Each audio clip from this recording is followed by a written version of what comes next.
एव्हरेस्टिंग हे नेमकं काय आहे आणि ते तुम्ही कसं अचीव्ह केलं, कसं मिळवलं? ते तर खूप टफ आहे, याच्यापेक्षा सगळ्यात टफ असं गणलं जाते. आणि आताच तुम्ही सेलापासला जाऊन आलात, तर त्याचा अनुभव कसा होता? मी ह्या जून मध्ये 70 वर्ष पूर्ण केले. स्लो सायकलिंग करतात. स्ट्रावावर माझ्या जवळजवळ 65,000 वगैरे एवढेच आहे. आतापर्यंत तुम्ही किती एक्सपेडिशन्स केलेले? वेगवेगळ्या उद्देशाने लोक सायकलिंग करतात. की नवीन संकल्पना, तुम्ही स्वतः एक ज्येष्ठ असून त्याच्यामध्ये उतरलात. क्वार्टर एव्हरेस्टिंग, हाफ एव्हरेस्टिंग आणि पूर्ण एव्हरेस्टिंग. नुकताच तुमचा एक सत्कार झालाय अरुणाचल प्रदेशामध्ये. तर लोक असंच म्हणणार, तुम्हाला एवढ्या वयात कोणी सायकल चालवायला सांगितली?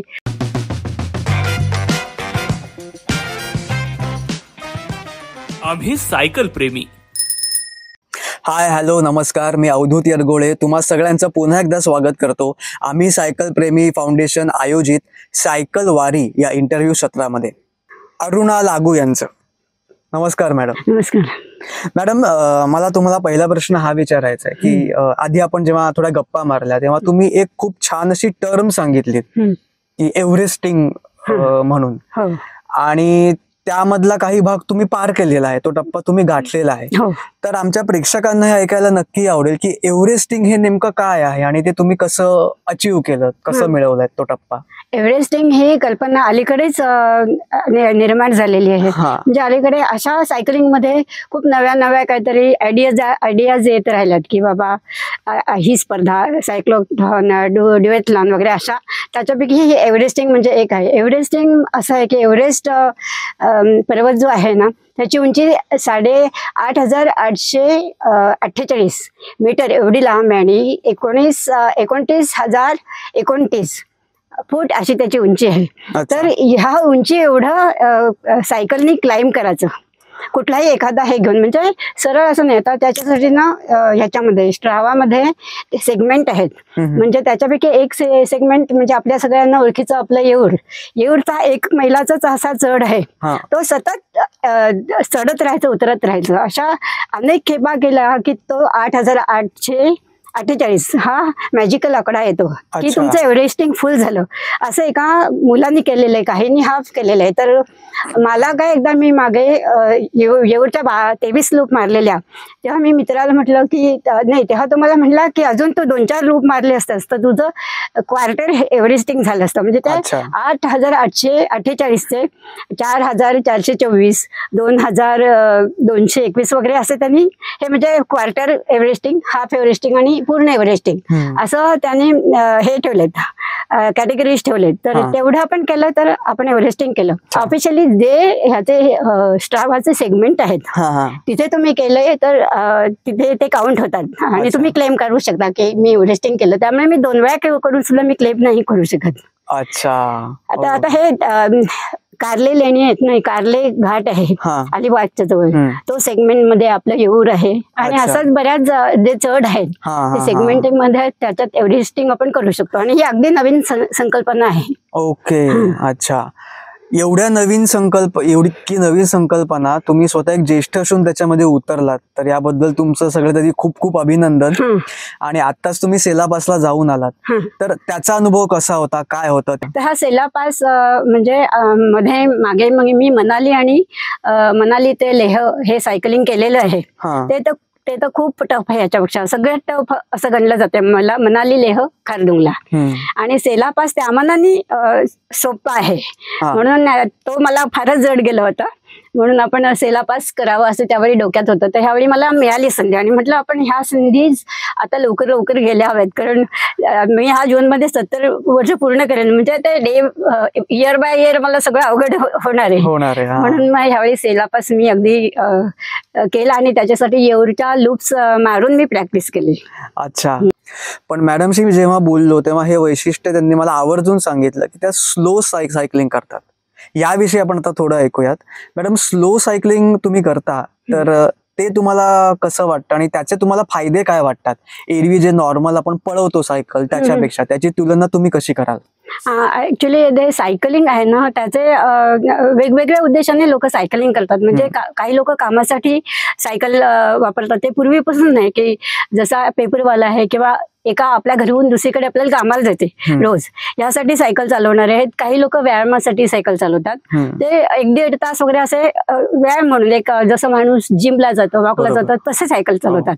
काही लोक एक हाऊस म्हणून चालवतात, काही लोकांना टुरिंग करायचं असतं आणि काही लोकांना रेसच करायची असते. मी फास्ट इथून मी ते हे दादरचं गणपतीचं मंदिर आहे सिद्धिविनायक, तिथपर्यंत मी 1.5 तासात गेलो, मी 2 तासात गेलो, असं त्यांना ते ह्याचं असतं. आणि ह्याच्यासाठी वेगवेगळ्या सायकल्स पण आहेत.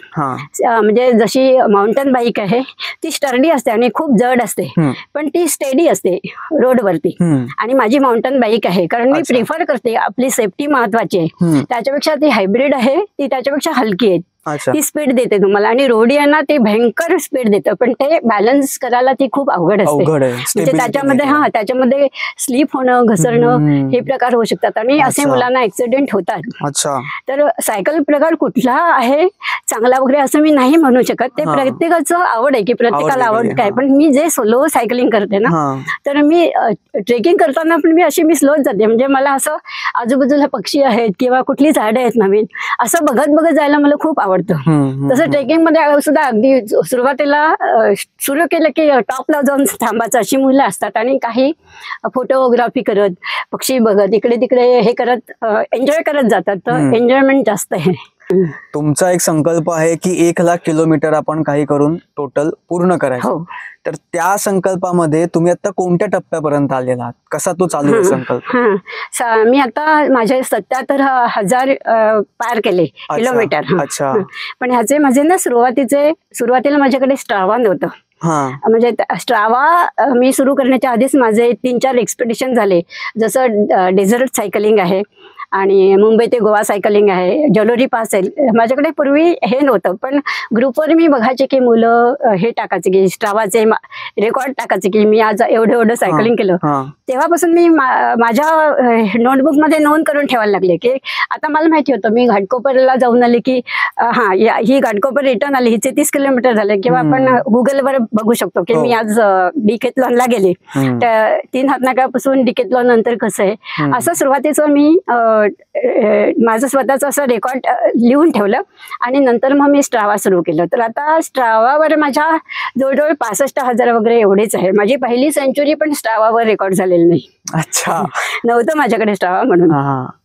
आतापर्यंत तुम्ही किती एक्सपेडिशन्स केलेले आहेत? मी युथ हॉस्टेलची मी लाईफ मेंबर आहे. त्यांच्यावर मी ट्रेक भरपूर केलेत आणि सायकलची 6-7 केली एक्सपेडिशन युथ हॉस्टेल बरोबर. त्याच्यानंतर प्रायव्हेटली पण मी बरीच केली. त्यातल्या मी तुम्हाला महत्वाच्या सांगते, युथ हॉस्टेल बरोबर मी हिमालयातली 2 केली, एक जलोरी पास आणि त्याच्यानंतर मनाली लेह खारदुंगला, आणि आता सेला पास केलं, हे मी प्रायव्हेटली केलं. आणि डेझर्ट त्याच्यानंतर मनाली ते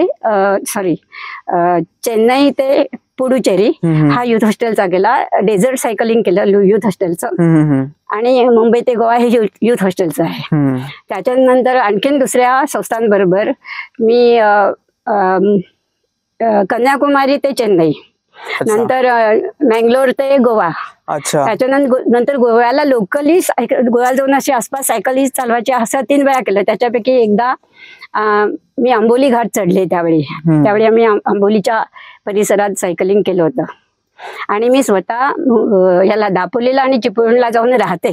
तिथे माझी राहण्याची सोय आहे, तर तिथे मी जाऊन 15-15 दिवस राहते.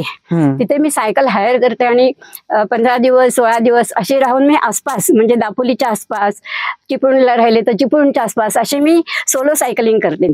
आता नुकताच तुमचा एक सत्कार झालाय अरुणाचल प्रदेशामध्ये, तर तो कसा झाला, तो कुठल्या संबंधात होता? नाही, अरुणाचल प्रदेश मध्ये मी जेव्हा सेला पासला गेले ना, तर आम्ही 2च मेंबर होतो, आम्ही गेलेलो. त्याच्यामध्ये एक स्त्री आहे आणि 70 वर्षाची, जवळजवळ 70 वर्षाची, आता मी जून मध्ये 70 वर्षाची होईल, म्हणजे इतकी सिनियर आहे म्हणून लोकांना खूप कौतुक होतं.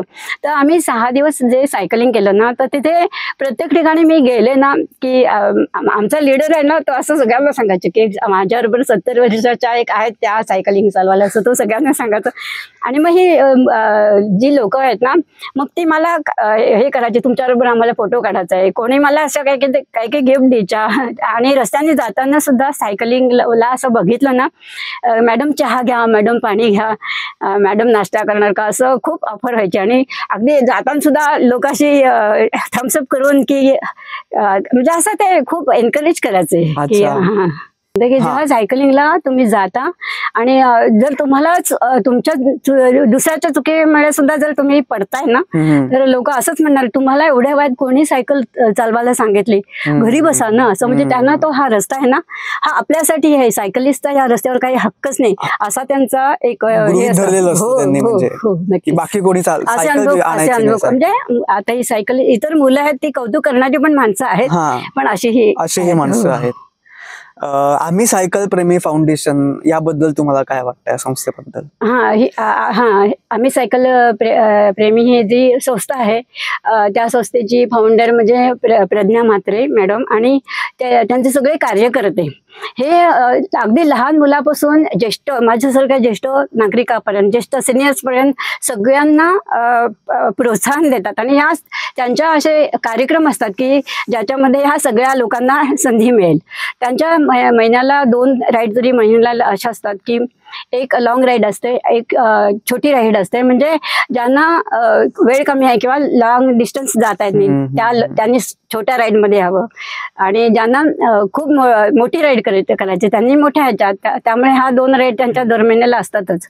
याच्याशिवाय वर्षभर जे जे ऑकेजन असतात, जसं वुमेन्स डे आहे किंवा आता पाडवा झाला नुकताच, या पाडव्याला नुकताच तर आम्ही सायकल प्रेमीचे मॅक्झिमम 100च्या वरती मेंबर्स होते. मला एक्झॅक्ट आकडा नाही माहिती, पण लहान मुलापासून अगदी छोटी छोटी मुलं, मिडल ग्रुप आणि माझ्यासारखी सिनियर, एवढे सगळे पार्टिसिपंट रॅलीमध्ये त्या स्वागत यात्रेत उतरले होते.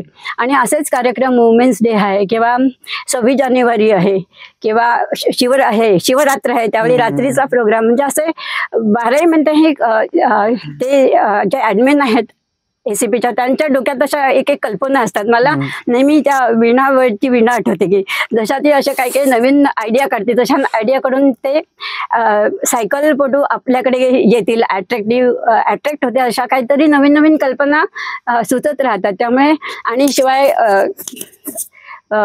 गरीब मुलांना ज्यांना शाळेत जाण्यासाठी सायकली वगैरे पाहिजे, तर त्यांना सायकली डोनेट करायचं वगैरे याच्यासाठी पण तिचा प्रयत्न असतो. आणि ज्यावेळी हे सगळे आणि जे लोक गुणवंत आहेत त्या सगळ्यांना हेरून, म्हणजे त्यांचं निरीक्षण करून, चर्चा करून, जे लोक गुणवंत आहेत त्यांना त्यांचा सत्कार करणे, त्यांना प्रोत्साहन देणे. मला स्वतःला गेल्या वर्षी रणरागिणी हा पुरस्कार मिळाला आहे. आणि तसंच इतर सगळ्या जे गुणवंत सायकल आहेत त्यांचे ती आदर करतात. आणि आम्ही सायकल प्रेमीमध्ये नुसते ठाणे सिटीमध्ये नाही, तर संबंध मुंबईभर, डोंबिवली, कल्याण आणि पुण्यापर्यंत मेंबर आहेत आमच्या ग्रुपमध्ये. तर या होत्या अरुणा लागू. आपण त्यांच्याशी खूप छान अशा गप्पा मारल्या आणि इतके पदर यातनं बाहेर पडले. एक खूप मोठा महत्वाचा मुद्दा त्यातनं आपल्या समोर आला की ज्येष्ठ नागरिक जेव्हा सायकलिंग करतात तेव्हा त्यांना कोणत्या समस्यांना सामोरं जावं लागतं.